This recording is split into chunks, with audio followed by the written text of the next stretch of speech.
ሰላም ሰላም ውድ ተመልካቾች እንደናችሁ እንደምናመሻችሁ አሁን ወሳኝ የሆነ መረጃ ይዤላችሁ መጥቻለሁ። ይህ መረጃ እንግዲህ ምንድነው ሰሞኑን የፋኖ አንድነትን በተመለከተ እንግዲህ ድንጋጤ ውስጥ የገባው የብልጽግና ቡድን ፋኖንና አማራን እንዴት ማዳከም እንደሚችል እንግዲህ በአስቸኳይ ስብሰባ መቀመጡ ይታወቃል። ይህን እንግዲህ ፋኖ አንድ መሆኑን ስላወቀ ፋኖ አንድ ሆኖ እንደሚመጣበት ስላወቀ እንግዲህ የእስክንድርንና የጌታ አስራደን ቡድን አፋዶችን ወደ አዲስ አበባ ጋብዞ አነጋግሮ መልሷቸዋል ወደ መጡበት። በዚህም ደግሞ የአፋዶች እንግዲህ ድጋፍ ነው የጠየቁ። ድጋፍና ብልጽግናን መተቸት ነው የገቡት። ድጋፉ የጠየቁት እንግዲህ እኛ የሰው ኃይል ጎንደር ላይና ወሎ ላይ ተመናምኖብናል፣ ጎጃም ላይ የለንም። ስለዚህ የኛ ኃይል ያለው ሸዋ ላይ ነው። ሸዋን ደግሞ እንግዲህ በጣም ሙሉ በሙሉ ለመቆጣጠር የናንተ ድጋፍ ያስፈልገናል። የረጅም ርቀት ተተኳሽ መሳሪያና የረጅም ርቀት ተኳሽ የሰው ኃይል ልሰጡን ይገባል። ከኛ ጋር ሆኖ የሚታገሉ መንገዱን እኛ እንመራችኋለን፣ ሁሉን ነገር እኛ እንመራለን። ሌላውን እኛ እናንተ በሰማይ ካገዛችሁን ማንፈጽመው ነገር ማናደርገው ማናሳካው ነገር የለም።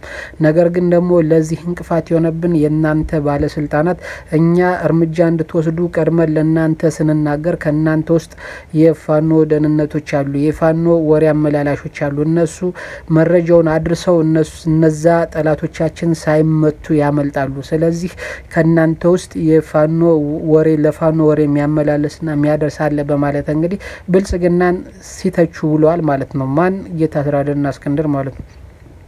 በዚህ መሰረት ይህንን ልክ እንደ ሀሳብ ይዘውት ለመወያየት ይቀመጣሉ። ተቀምጠዋልም ብልጽግናዎች ማለት ነው። ለመወያየት ተቀምጠዋል።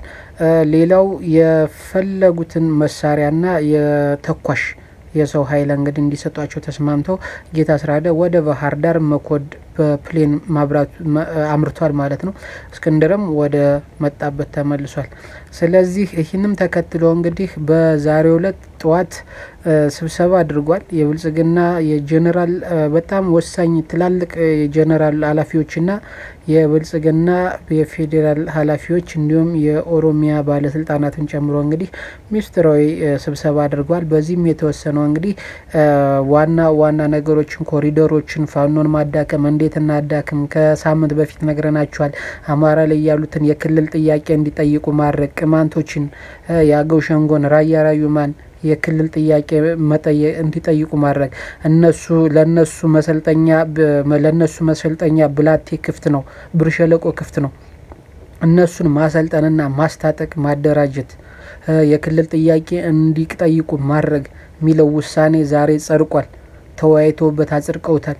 ስለዚህ በቅርቡን በሰሞኑን ከሳምንት በኋላ የአገው ሸንጎ እንደገና ይነሳል። ስለ አገውነት መገንጠል ስለ ክልልነት ያቀነቅናል። ቅማንትም እንደዚሁ ተኩስ ይከፍታል። ራያ ራዩማም መቀሌ ላይ ሆኖ እንግዲህ መዛቱ አይቀርም። ይሄ ከሳምንት በኋላ የሚደረግ ነው። ጠብቁ። ምክንያቱም